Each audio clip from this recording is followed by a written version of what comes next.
세상에 좀 각지게 네모나게 태어난 우리들이 그런 삶이나마 되게 재밌게 표현될 가치가 있고 좀 더 가시화될 권리가 있고 용기와 위로를 드리고 싶었어요. 안녕하세요. 저는 젊은 ADHD의 슬픔을 쓴 정지음이라고 합니다. 2016년에 성인 ADHD 진단을 받고 지금 6년째 치료 중인 중견 ADHD입니다. 반갑습니다. 그냥 뭔가 이상하다는 생각은 항상 있었어요. 저는 머피의 법칙이라는 말을 이상하게 여기지 않았는데 항상 제 인생은 뭔가 그렇게 우당탕탕 운 안 좋게 펼쳐졌기 때문에 그런 게 좀 기본값으로 있었거든요. 사람들은 잘 안 다치고 정해진 시간에 정해진 장소에 갈 수 있고 길을 잃어버리지 않고 돈을 저축할 수 있고 뭔가 사람답게 사는 것 같은데 나만 왜 이러지? 이런 생각이 되게 많았고 학창시절 내내 가만히 못 있고 항상 다치고 멍하고 물건을 잃어버리고 그렇게 되게 복합적으로 증상이 나타나고 있었던 것 같아요. 처음 정신과에 갔던 이유는 흡연 문제가 있어서 금연약을 타러 가고 싶었는데요. 의사 선생님이 금연약은 없다. 그리고 담배 피우는 행동을 왜 멈추고 싶은데도 멈추지 못하느냐. 이제 그게 문제라고 하셔서 그때 충동성에 대한 얘기를 들었습니다. ADHD가 그냥 아무 것에나 전부 집중을 못하는 게 아니라 그 집중을 조절을 하지 못해서 어떨 때는 굉장히 심하게 과몰입을 하고 어떨 때는 아예 집중을 못하는 거라서 어떤 게 잘못됐다는 걸 알아도 멈추지 못하는 질환이거든요. 정신과에 가기 전에는 ADHD라는 말을 모르고 살아가지고 제가 ADHD다 이런 생각은 하지 못했는데 이제 크게 충격을 받았던 경험이 있어요. 처음에 이제 ADHD 진단을 받았을 때는 한마디로 말해서 그 정상성이라는 어떤 절벽에서 굴러떨어진 것 같은 느낌이 있었어요. 그리고 이제 원인이 뇌 구조 전전두엽 이상에 있다 보니까 약으로는 이제 교정을 하는 거고 완치 개념이 없거든요. 그래서 내가 이렇게 젊은 나이에 그 정상에서 추락을 했는데 다시는 올라갈 수 없다. 그러니까 나는 그냥 이렇게 살다가 이렇게 죽는 수밖에 없다는 굉장히 비관적인 생각이 들어서 그때 그게 굉장히 충격적이고 남들보다 내가 모자라고 평균에 미치지 못한다는 그 생각이 굉장히 눈물 나는 정도로 힘들었던 것 같아요. 그래서 결국 어떻게 보면 회피면서도 좀 징벌적인 느낌으로 술이랑 연애 같은 거에 굉장히 의존을 했고 그렇게 인생의 암흑기를 조금 보냈었죠.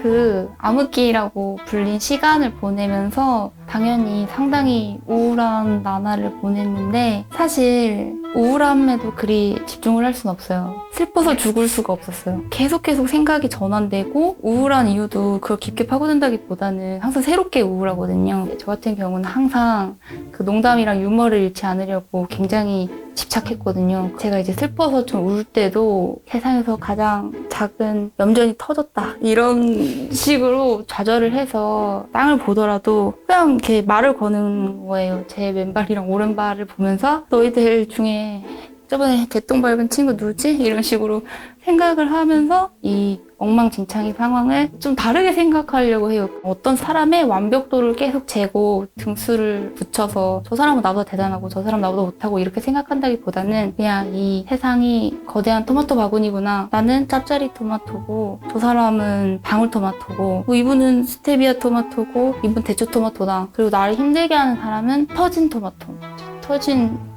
녀석.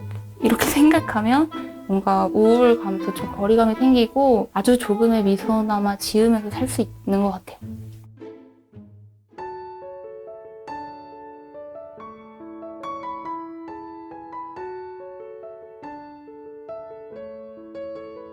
질병과 공존하게 되는 순간 같은 게 생각보다 운명적으로 오진 않았던 것 같아요. 그런 순간도 좀 ADHD적으로 왔는데 제가 옛날에 ADHD를 알고 굉장히 힘들던 시절에 그거에 대해 감동을 받은 적이 있었어요. 계량종 있잖아요. 샤인머스켓이나 파란 장미나 슈퍼 옥수수 같은 되고 싶은 거예요, 그게.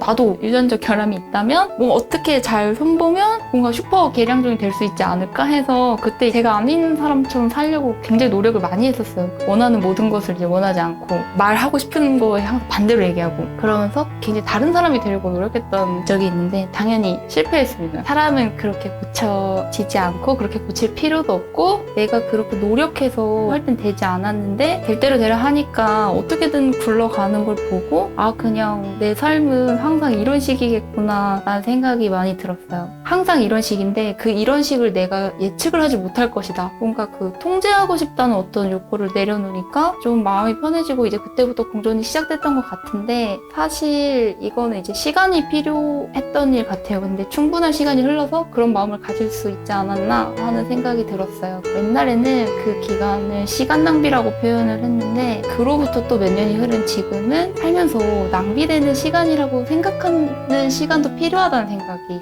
들어요. 그러니까 상대적으로 소중한 시간이 있고 소중하지 못했던 시간이 있어야 그 시간들의 가치가 이제 서로 맞물리면서 지금도 의미가 생긴다? 그런 걸 좀 알게 된 것 같아요.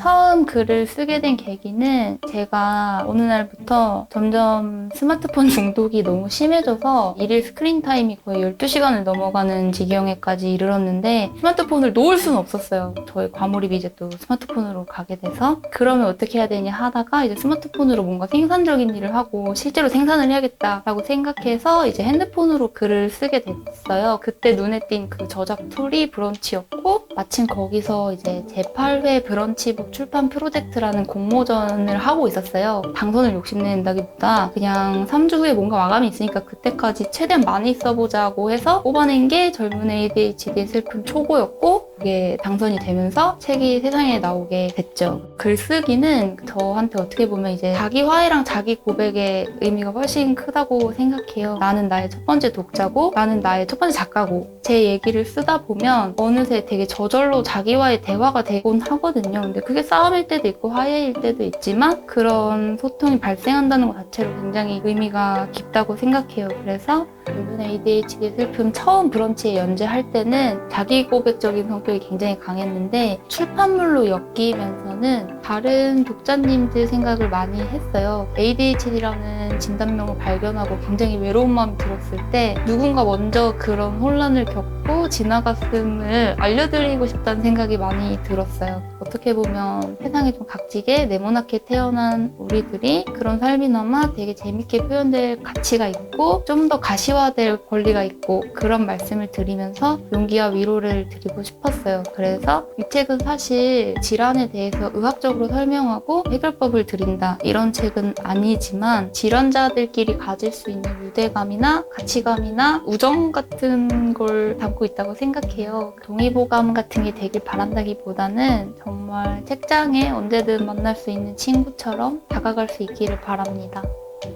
저의 앞으로의 계획은 지금 언럭키 스타트업이라고 브런치에 조금 연재가 돼 있는 글을 책으로 엮고 있어요. 그래서 내년 상반기 중순을 출판 시점으로 보고 있는데 그 글을 훌륭하게 완성해서 회사원 이야기로 돌아오기 위해 노력하고 있고요. 청소년 소설도 해보고 싶고 시를 써보고 싶기도 하고 궁극적으로는 작사를 해보고 싶은 생각도 있어서 앞으로도 재밌는 글 쓰면서 많은 웃음을 드리는 작가가 되고 싶습니다.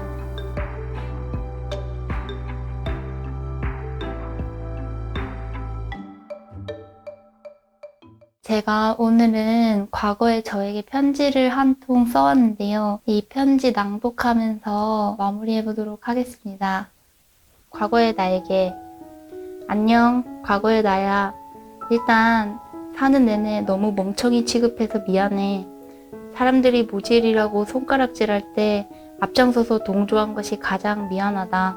나는 나인데 너무 남처럼 굴어왔던 것 같아. 남들은 자기 생각만 하고 나도 남 생각만 하니까 내 생각하는 사람이 없어서 내가 외로웠던 것 같아.